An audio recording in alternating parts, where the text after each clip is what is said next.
ہمارے بزرگوں میں ایک بزرگ گزرے ہیں حضرت حسن بصری رحمۃ اللہ علیہ۔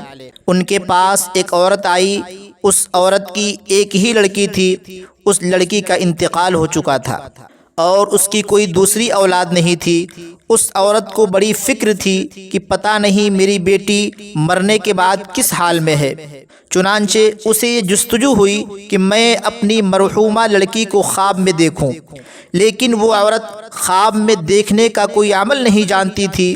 اس لیے وہ عورت حضرت حسن بصری رحمۃ اللہ علیہ کے پاس آئی اور عرض کی، حضرت میری ایک ہی لڑکی تھی، وہ میری نور نظر تھی، لخت جگر تھی، وہ اللہ کو پیاری ہو گئی۔ میں دیکھنا چاہتی ہوں کہ میری بیٹی کس حال میں ہے، میری بیٹی آرام سے بھی ہے یا نہیں، کس حال میں ہے۔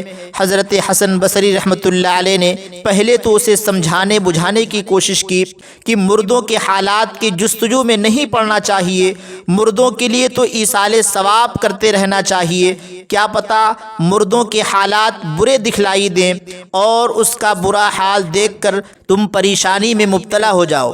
شریعت تو یہاں تک کہتی ہے کہ تم جنازے کی نماز کے بعد مردے کا چہرہ بھی نہ کھولو۔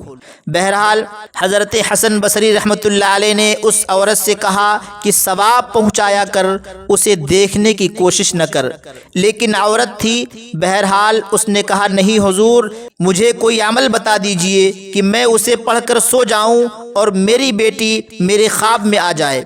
تو حضرت حسن بصری رحمۃ اللہ علیہ نے بہت اصرار کے بعد اسے ایک عمل بتایا کہ عشاء کی نماز کے بعد کسی دن 4 رکعت نفل نماز پڑھنا اور ہر رکعت میں سورہ فاتحہ کے بعد ایک ہی سورت ملانا، سورۃ التکاثر۔ یہ ایک ہی سورت پڑھنی ہے چاروں رکعت میں۔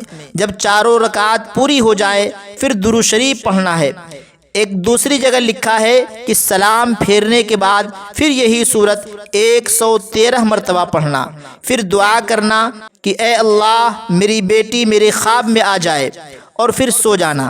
ہو سکتا ہے اللہ تیری بیٹی کو تیرے خواب میں دکھا دے، کوئی گارنٹی نہیں ہے لیکن ہو سکتا ہے۔ بہرحال اس عورت نے عمل کیا، اللہ کی قدرت، اس نے اپنی بیٹی کو خواب میں دیکھ لیا کہ اس کی بیٹی آگ کی زنجیروں سے جکڑی ہوئی ہے، ہاتھ پیر جکڑے ہوئے ہیں، گلے میں آگ کا طوق نظر آیا۔ نہ جانے کس وجہ سے اسے یہ عذاب ہو رہا تھا۔ چھوٹی چھوٹی بات پر اللہ کے ہاں پکڑ ہو جاتی ہے اور چھوٹی چھوٹی نیکیوں پر اللہ کے ہاں بخشش کا پروانہ مل جاتا ہے۔ بہرحال وہ عورت حضرت حسن بصری رحمۃ اللہ علیہ کے پاس آئی اور اس عورت نے کہا کہ میں نے اپنی بیٹی کو خواب میں دیکھی، مگر میں تو بہت پریشان ہوں، میری بیٹی بہت بری حالت میں ہے۔ خیر، حضرت حسن بصری رحمۃ اللہ علیہ نے اس عورت سے جو کہا ہوگا۔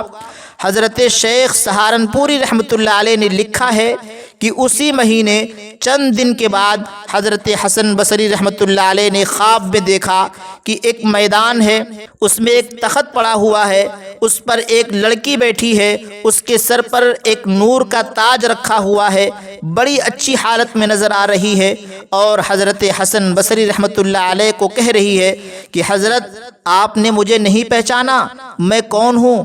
فرمانے لگے، میں نے تو نہیں پہچانا، تم کون ہو؟ وہ کہنے لگی، میں وہ لڑکی ہوں جو اپنے ماں باپ کی اکلوتی اولاد تھی، میرا انتقال ہو گیا، میری ماں پریشان ہو گئی، میری ماں مجھے خواب میں دیکھنا چاہتی تھی، اس نے آپ سے عمل دریافت کیا تھا، آپ نے اسے عمل بتایا تھا، میں ان کی وہی لڑکی ہوں۔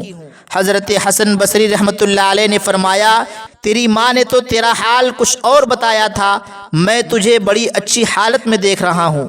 وہ لڑکی کہنے لگی کہ ہم 70,000 کے قریب مردے اللہ کی پکڑ میں تھے، ہم اپنی کرتوت کی وجہ سے سزا پا رہے تھے، لیکن اللہ کا ایک نیک بندہ گزرا، اس نے درود شریف پڑھ کر دعا کر دی، اللہ کے ہاں اس کی ایک دفعے کی درود شریف اور دعا ہم مردوں کے حق میں ایسی قبول ہوئی کہ اللہ نے ہم سب مردوں کو عذاب سے نجات عطا فرمائی۔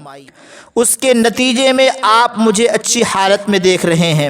تو یہ اللہ کے ایک نیک بندے کی درود اور دعا کا اثر ہے جو ہزاروں کو اللہ نے دکھا دیا۔ اللہ ہمیں بھی اپنے مرحومین کے لیے ایصال ثواب کرنے کی توفیق عطا فرمائے۔